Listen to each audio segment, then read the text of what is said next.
Hey guys, Prowl 1701 here, and today I'm going to be reviewing the second episode of Season 2 of Doctor Who, Lux.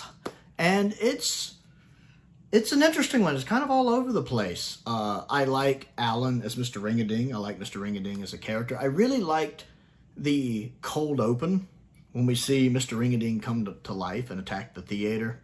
I was really impressed with the camera work and the incidental music.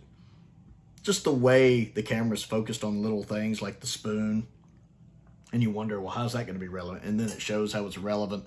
The light coming from the moon. The whole episode, I was really impressed with how it was shot. That's actually my favorite part of the story, is probably the performances and the directing and the camera work. The actual story is fine.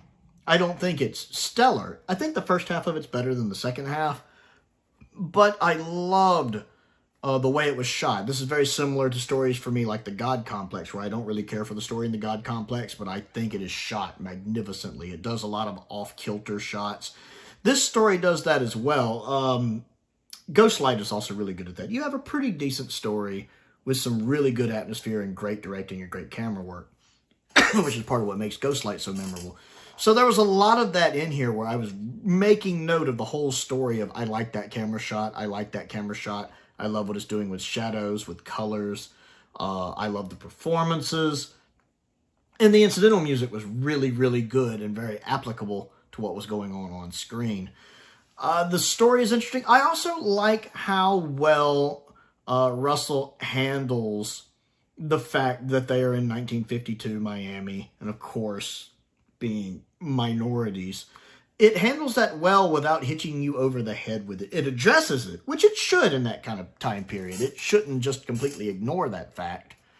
But it never feels preachy about it or patronizing about it. It feels just the right amount of that. Like when the doctor, when it's like 4 in the morning, he kind of looks and goes, that could be a good thing, or whatever he says. It's a little bit. So it acknowledges it without treating the audience like it's waggling a finger at you. And I liked that. And the same thing when they're in the diner. The fact that neither the guy running the diner and the girl who's looking for her son, neither of them are looking down on our characters, on our main cast.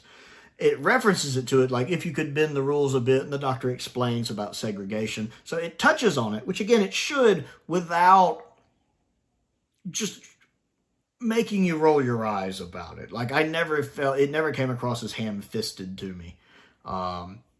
And I like the fact that both of those characters seem to not mind that the Doctor and Belinda look different than them. They seem like they're good, understanding people. And then it references it, I think, again at the end when he's like, daylight's not really good for us. And again, it's just a slight little thing.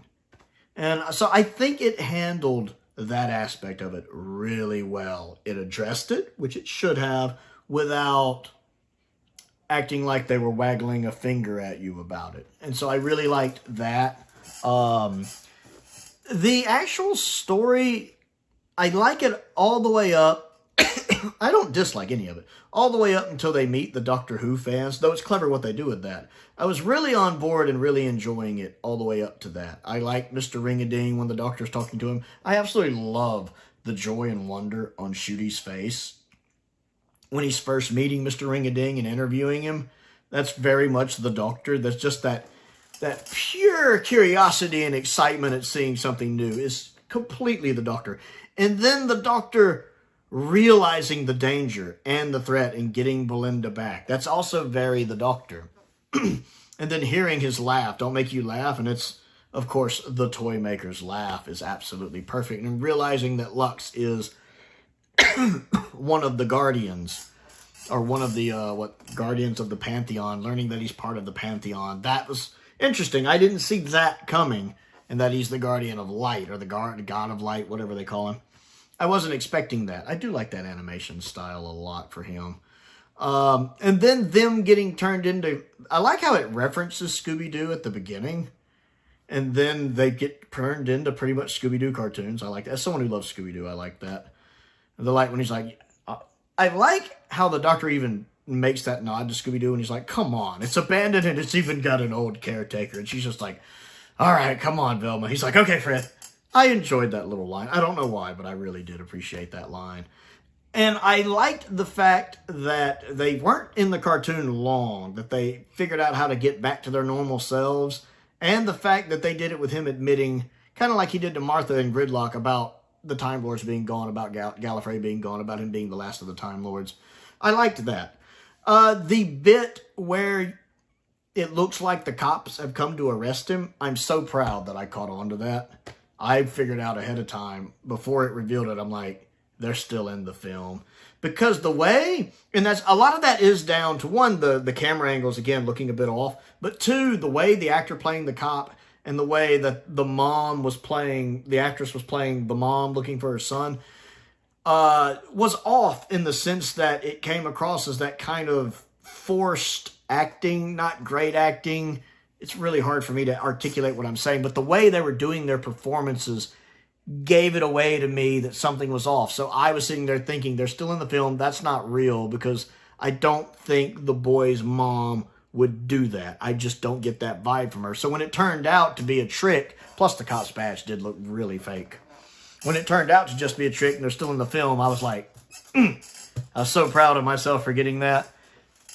And then the scene when they actually meet the Doctor Who fans, I didn't quite know what to make of that. I really didn't want the show to get that meta. I was like, okay, of course I loved seeing the Tom Baker scarf. Of course. And that's the kind of thing where you have to wonder, is it poking fun at the fans a little? Maybe. I choose not to see it like that. They seemed excitable. Lord knows I'm an excitable Doctor Who fan. And I was of the mind that, you know what, in an infinite universe, and the Doctor Who does exist in a multiverse, I could believe that there would be at least one where Doctor Who is a show. There's even a 13th Doctor short story that touches on Doctor Who being a show, which is a fantastic short story that I absolutely love. So I could believe that, and I was rolling with it. Again, it felt a little out of place. That scene does feel very jarring, I'll be honest. Not necessarily in a bad way, just jarring. And then when they get the reveal that, no, the Doctor and Belinda are real, they're just fake. And that they're doing it to keep Mr. Ring-a-Ding occupied. Or to keep them occupied while Mr. Ring-a-Ding's doing whatever it is he's doing, reading their minds or whatever. That was a cool little twist I didn't see coming. And I like how the one girl, like, pulls the thing to kind of make them go. I did like at the end during the credits when you find out they somehow survived. I don't know why, but that was heartwarming. And I wasn't expecting it, so when it's showing the credits and then the TV pulls away and they're like, hey, we're still here. I enjoyed that little scene. That was fun. And then the ending, it kind of falls apart. I mean, I get the whole, you know, humans are 60% water, but you can still drown thing. But, and like, that almost makes me feel like Mr. Ring-a-Ding is not necessarily evil. It's like, I don't know what he is. He's not good. He's not evil. He just is.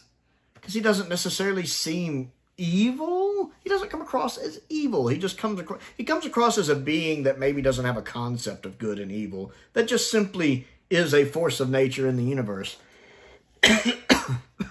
I didn't like him using the regeneration energy for his hand. Because one, it's just a little burn. You figure that would heal up. Two, it just seems like a waste of regeneration energy. I guess now with him being the timeless child, he has infinite regeneration energy. I mean, I know he mentions in there he's been saving it up, but I thought it had to be within the first 16. I don't know. It just felt out of place, and as a story plot, so Mr. Ring-a-Ding can be like, hey, I might could use that. The scene of him looking more human looking or more real looking was a little weird and off. Also, I'd be hard pressed to believe the Doctor has any regeneration energy left after that. I did like the guy playing the projectionist a lot. I hadn't touched on that yet. That guy is great. Give that guy a BAFTA. I liked him. All the little things. Him at the beginning. Him with the conflict. Him, you know, being able to spend time with his wife again. I loved the shot of her, how it's him dancing with her, how it starts out in black and white with her and turns into color. That's really neat. Him coming around and using the matches at the end. I just liked him. He was a really strong thing for me, what little bit he's really in the episode. I really like the projectionist. I don't really know that actor. He looks familiar, and I can't place from where, but I really liked him. And I kind of wish he'd survived, actually. I mean, I guess technically he could have. It doesn't look like it, but I guess technically he could have.